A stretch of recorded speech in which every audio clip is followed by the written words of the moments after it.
していただきます。いくよ。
Hello, everyone. Today is April the 7th, Thursday. We've had an additional 33 deaths in West Virginia since Tuesday, or since Tuesday's briefing. I ask again you join me in prayer for these folks that we've lost, and I'm going to read through them now, and I ask you to reach out to them too. If you know these families in any way or any of their loved ones, please take time to reach out. The 6,717th death in West Virginia is a 49-year-old female from Marion County. The 6,718th death is a 75-year-old male from Upshur County. The 6,719th death is an 81-year-old male from Lincoln County. The 6,720th death is a 90-year-old male from Pendleton County. The 6,721st death is a 75-year-old female from Pendleton County. The 6,722nd death is an 81-year-old male from Nicholas County. The 6,723rd death is an 82-year-old male from Randolph County. The 6,724th death is a 60-year-old female from Raleigh County. The 6,725th death is a 73-year-old female from Taylor County. The 6,726th death is an 81-year-old female from Nicholas County. The 6,727th death is a 98-year-old female from Cabell County. The 6,728th death is a 60-year-old male from Wyoming County. The 6,729th death is an 88-year-old male from Fayette County. The 6,730th death is a 47-year-old female from Barber County. The 6,731st death is an 80-year-old female from Jefferson County. The 6,732nd death is a 75-year-old male from Kanawha County. The 6,733rd death is a 76-year-old male from Upshur County. The 6,734th death is a 62-year-old male from Mercer County. The 6,735th death is a 73-year-old male from Boone County. The 6,736th death is a 79-year-old female from McDowell County. The 6,737th death is an 84-year-old female from Upshur County. The 6,738th death is a 76-year-old female from Preston County. The 6,739th death is a 52-year-old male from Pendleton County. The 6,740th death is a 77-year-old male from Randolph County. The 6,741st death is an 85-year-old female from Monongahela County. The 6,742nd death is an 84-year-old male from Berkeley County. The 6,743rd death is an 80-year-old female from Pleasants County. The 6,744th death is a 73-year-old male from Putnam County. The 6,745th death is a 78-year-old male from Marshall County. The 6,746th death is a 54-year-old male from Barber County. The 6,747th death is an 85-year-old female from Marion County. The 6,748th death is a 92-year-old female from Mason County. The 6,749th death in West Virginia is a 75-year-old male from Greenbrier County.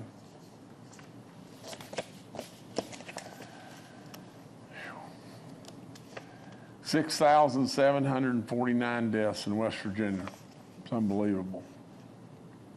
Active cases are 324. That's really good. Positive daily cases are 87 in the last 24 hours. That's great. Our daily positivity rate is at 1.06%. That's really good. Our cumulative positive rate is at 8.19. It continues to drift down. It'll come down slowly.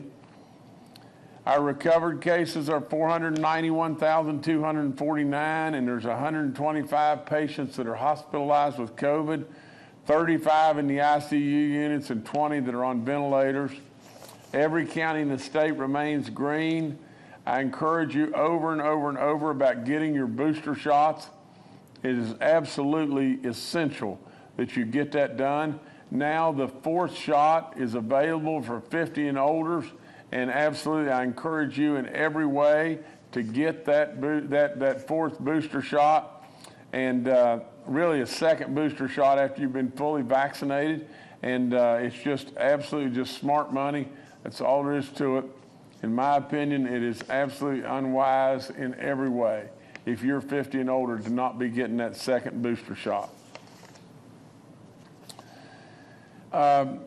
There have now been 1,122,024 people in West Virginia that have received their first doses. You know, we have given out booster shots of 434,000. You know, it is absolutely just, you know, right in our face. We've got to give out more booster shots in every way. You know, our numbers continue to crawl, and I say crawl. They move too slow, in my opinion, but they still move. And so every day we come out here, we get more and more across the finish line. You know, the vaccine info line is all up. You know, there's been new news about that vaccine info line information that's there and everything, you know, especially from the standpoint of, you know, of all the things that, you know, about the CDC coming out and saying we have the fourth booster shot now available to us. You know, the line operates from Monday through Friday from 8 a.m. to 6 p.m. and on Saturdays it operates from 9 a.m. to 5 p.m. I encourage everybody to take advantage of our free testing. We have 37 outbreaks in our long-term care facilities. That's way, way down. We have none in our church community. We have 5 inmates and 1 staff case. That's awfully, awfully, awfully good. I remind you about the rental assistance program. You know, that's for renters. It's for landlords as well as, you know, they have to have some level of permission and everything from the renters and everything. But this can be a tremendous, tremendous program for renters and landlords. I also remind you about the program that is now officially open. It's our new homeowner assistance program. You know, it can pay up to $15,000 in late mortgage payments, $2,500 in past due utilities, and $5,000 in past due insurances or property tax payments or other housing costs up to $5,000. Take advantage, West Virginia. Take advantage. From the standpoint of giving blood, I ask you to do that all the time and check with your physician and try to get that done if you can, if everybody agrees that it's good for you to do. I've told you about the 2 ladies that were at the drive-through window that had taken advantage of our Jump Start program, and they were back on the job and they loved being back to work. I don't know how it gets any better than that. You know, absolutely take advantage of all these incentives and get back to work. We need you back at work, and absolute, we're kicking out numbers, economic numbers that are unbelievable, surplus after surplus, and all kinds of goodness that's on our way to West Virginia, if not already here. And with all that in every way, we can just continue to make things better and better. We've got to have everybody back to work. And we've got historic lows as far as unemployment, but let's make them even more historic.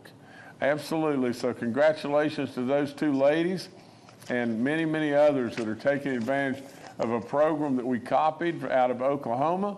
And I just hope that it bears great fruit.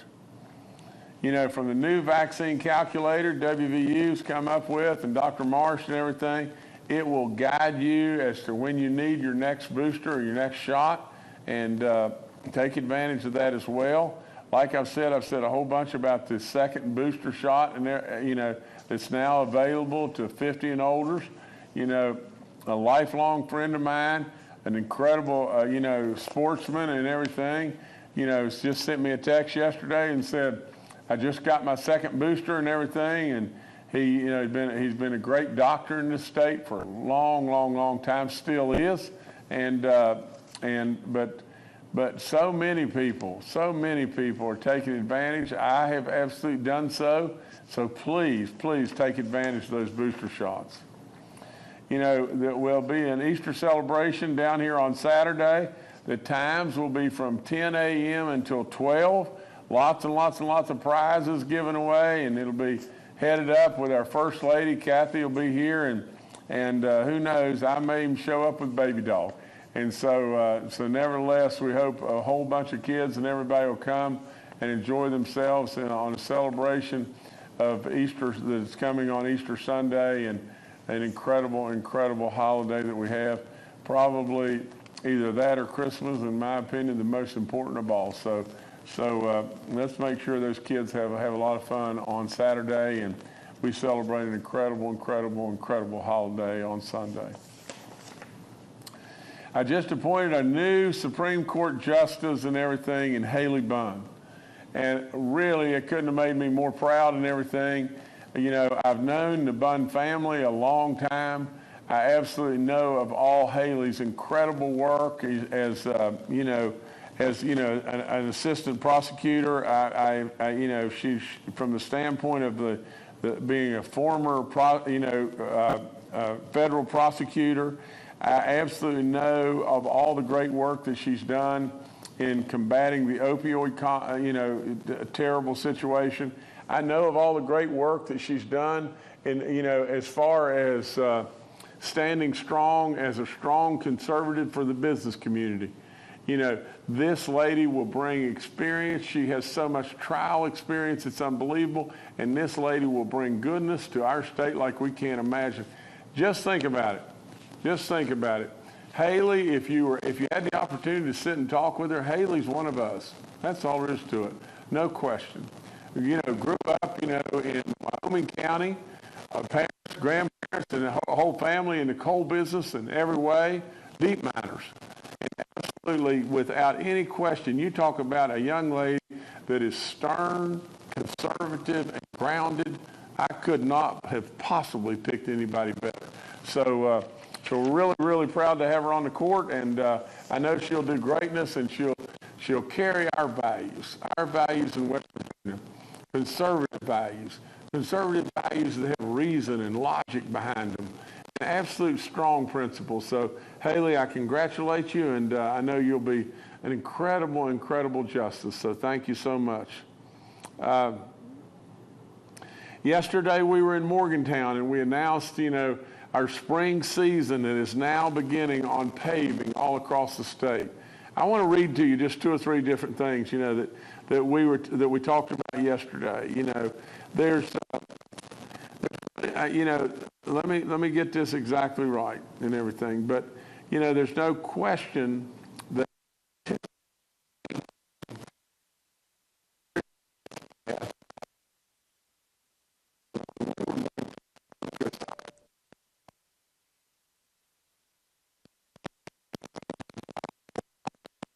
Governor, we're experiencing a technical difficulty with your microphone. We're going to take a short pause, and we'll be right back.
Sorry, everyone. We just had a little bit of technical difficulty there and everything. I hope you heard everything that I said about Haley Bunn. If we step back and think about how in the world could we appoint a justice that is going to be better, in the Supreme Court and better for this state than Haley Bunn, I don't know how you'd do it. She is going to really, truly be a superstar. From the standpoint of the announcement that I was on, I guess when this thing cut out, was our spring paving invitation, or I'm sorry, our spring paving announcement. And it's yesterday we celebrated the start of the spring paving season and announced our plans for one of the most ambitious seasons or years of road work in the state history. Now think about this. We did the same thing in 2019, did we not? We came out and said, 2019, we're going to really get after it. We made a real commitment, and this is exactly my feelings from the very get-go. All of our big new projects are great, but we needed to be able to fix our roads so we could get to the convenience store without tearing our vehicles all to pieces. And absolutely we did so. We have done so much work, it's unbelievable, and there's still tons to do, and we are absolutely doing it. If I were to tell you just these numbers, and I don't know that I've got the exact numbers, but in 2019, we set an all-time state record in 2019 for road maintenance and paving that was done in the paving season. In 2020, we came back and broke the 2019 state record. In 2021, we came back and broke the 2020 state record. And now in 2022, we're going to come back and break the 2019 or 2021 state record. 4 state records back to back. And absolutely, and there's so much more that needs to be done. But I remind everybody, these roads did not get in this shape on my watch. There's no way. And absolutely, they got in this shape by decades of neglect. And our state upside down and not having the money to be able to do anything. Now we've got surplus upon surplus, and we've got our roads on the way to real repair in all 55 counties. Sure, we've got more to do, and you can't fix them all overnight because they were neglected for decades. We sold our maintenance equipment in many situations. But yesterday, if you could have seen these folks, that were there in Morgantown, the great workers that do it every day, that make it happen every day, really proud people. Men and women that absolutely go to work, and they have done phenomenal work. And there you see us all sitting right there. And believe it or not, who they probably wanted to see more than anybody was Baby Dog. But now with all of that gentleman is sitting right by Baby Dog. He's going to go on vacation not too long. He's going to Alaska for the very first time on a fishing trip. So many of those folks are absolute heroes, and I tell you over and over and over, please do this. Absolutely, when you see all those orange barrels and you see those orange flags and you see all that gold all across them and everything, slow down and appreciate them, because those people are absolutely doing phenomenal work. And to be standing on the side of the road working their hind end off for all of us and everything, and us go flying by at 80 miles an hour and everything, where we could absolutely severely endanger one of those folks, don't do it. Slow down and take heed to their safety. They are doing great work for all of us, and we appreciate them beyond belief. And so to all those out there that are making the licks happen and everything, we just love you, and we thank you so much. Today, I very proudly signed some bills and did a ceremonial bill signing and everything today. There was a multitude of different stuff. There was bills, that were designed to really significant help us in our community behavioral health clinics and everything, instead of people having to drive all across our state and everything. And this need helps us join another 42 states that are doing this kind of type of model treatment and everything. Folks that are having mental health or substance use, or need substance use services and everything.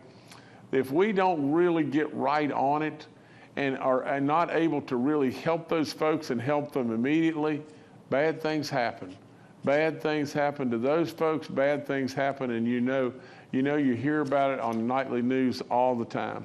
So, you know, Senator Weld, you know, was, you know, championed this bill, and we really, really thank him and everything. And so we got that across the finish line. You know, House Bill 4756, you know, that and allows municipalities, and it was really championed, I think, by Delegate Storch and some others, I'm sure, you know, from the standpoint of the city manager up in the Wheeling area and everything. But with all of that, basically what you've got is you've got the very people that protect and look after us, and many of these pension plans are upside down and everything, and they need some level of help and the ability to do some level of funding to get them right side up and everything, and this bill will do just that. It really protects the unfunded liability, you know, police and fire pensions and everything, and we're working on that to get that all back into balance and everything, and this whole bill is there to be able to give us the ability that municipalities can have the ability to create, you know, pension funding programs that will backfill these liabilities that are our shortfalls. Then we went to really a bill that was really my bill.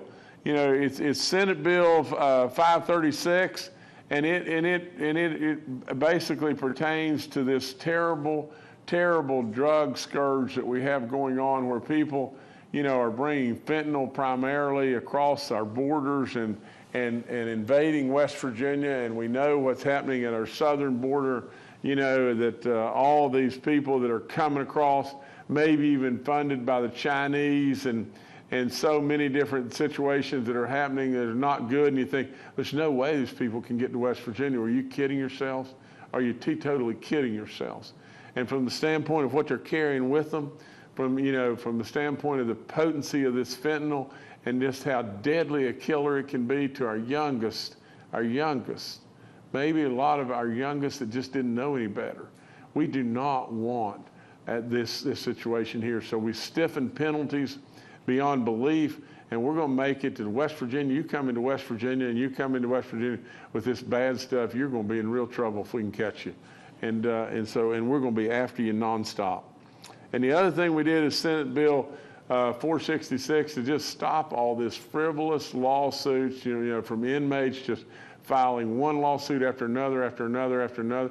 We want to absolutely protect the rights of these inmates in every way, but absolutely just to be having to deal with frivolous suit after frivolous suit and everything, this bill will protect us against that. The last thing I got the opportunity to do today was congratulate and be with the Glenville State University now. I was almost saying college, but Glenville State now University. The fact that now those young ladies, they're all around me right there, are our first in the history of this state, the very first in the history of this state, national basketball champions. It is unbelievable.